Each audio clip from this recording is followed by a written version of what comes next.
Welcome to Meganine TV. RRR, Devara లాంటి భారీ pan India సినిమాలతో గ్లోబల్ స్టార్గా ఎదిగిన జూనియర్ ఎన్టీఆర్ ఇప్పుడు ఏ ప్రాజెక్టు చేసినా అదొక సంచలనమే.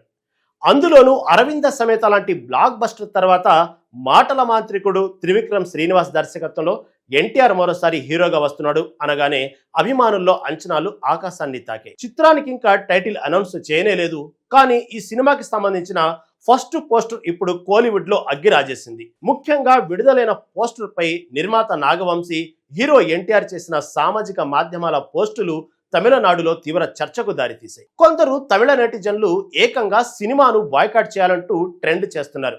అసలు ఆ పోస్టర్ లో ఏముంది, తమిళ ప్రజలు ఇంతలా ఎందుకు రియాక్ట్ అవుతున్నారు? Let's watch.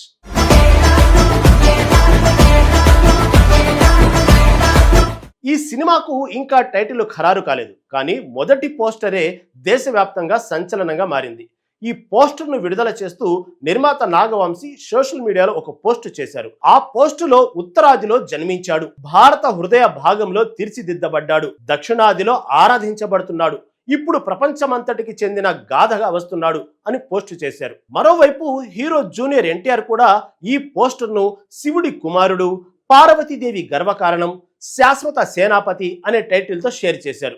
ఈ రెండు పోస్టులు, ముఖ్యంగా నాగవంశీ వ్యాఖ్యలు తమిళనాడులో తీవ్ర అభ్యంతరాలకు దారితీశాయి. తమిళ సంప్రదాయంలో మురుగన్ను తమిళుల ఆరాధ్య దైవంగా, తమిళ మట్టి నుండే ఉద్భవించిన దేవుడిగా భావిస్తారు. అలాంటి దేవుడిని ఉత్తరాదిలో జన్మించాడు అని చెప్పడం తమిళుల మనోభావాలను దెబ్బతీయడమే అని కొందరు తీవ్రంగా ఆరోపిస్తున్నారు. ఈ వ్యాఖ్యలు తమిళుల చరిత్ర, సంస్కృతిని వక్రీకరించే ప్రయత్నమని విమర్శకులు అంటున్నారు.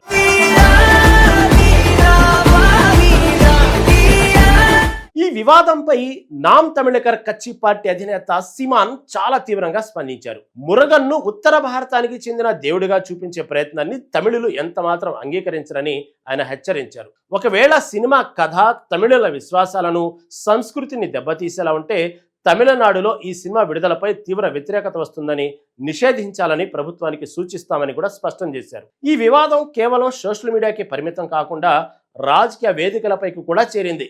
అయితే ద్రవిడ దేశం పార్టీ అధ్యక్షుడు కృష్ణారావు మాత్రం సీమాన్ వ్యాఖ్యలను ఖండించారు. మురుగన్ కేవలం తమిళనాడుకే చెందిన దేవుడు కాదని, ఆయన దేశవ్యాప్తంగా వివిధ ప్రాంతాల్లో వివిధ పేర్లతో ఆరాధించబడతారని ఆయన పేర్కొన్నారు. హిందూ సంప్రదాయంలో మురుగన్ను తెలుగు రాష్ట్రాల్లో సుబ్రహ్మణ్య స్వామిగా, ఉత్తర భారతంలో కార్తికేయుడు, స్కందుడుగా, మరికొన్ని ప్రాంతాల్లో కుమారస్వామిగా పూజిస్తారని కృష్ణారావు వివరించారు. శివుడు పార్వతీదేవి కుమారుడిగా, దేవతల సేనాధిపతిగా పురాణాల్లో ఆయన ప్రస్తావన ఉందని గుర్తు చేశారు.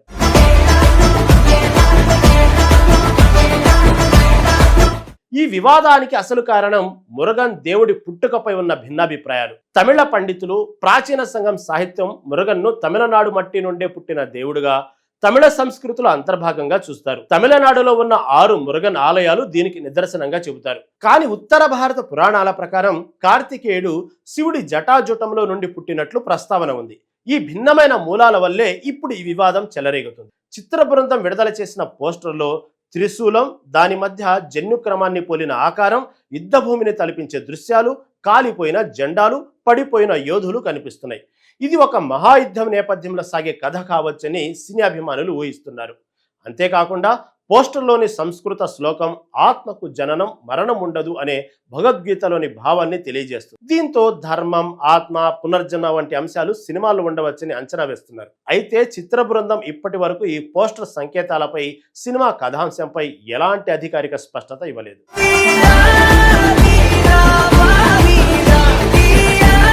ప్రస్తుతానికి ఈ వివాదంపై జూనియర్ ఎన్టీఆర్, త్రివిక్రమ్ శ్రీనివాస్ నిర్మాతలు ఎవరు అధికారికంగా స్పందించలేదు. వారి మౌనం ఈ చర్చను మరింతగా పెంచుతుంది.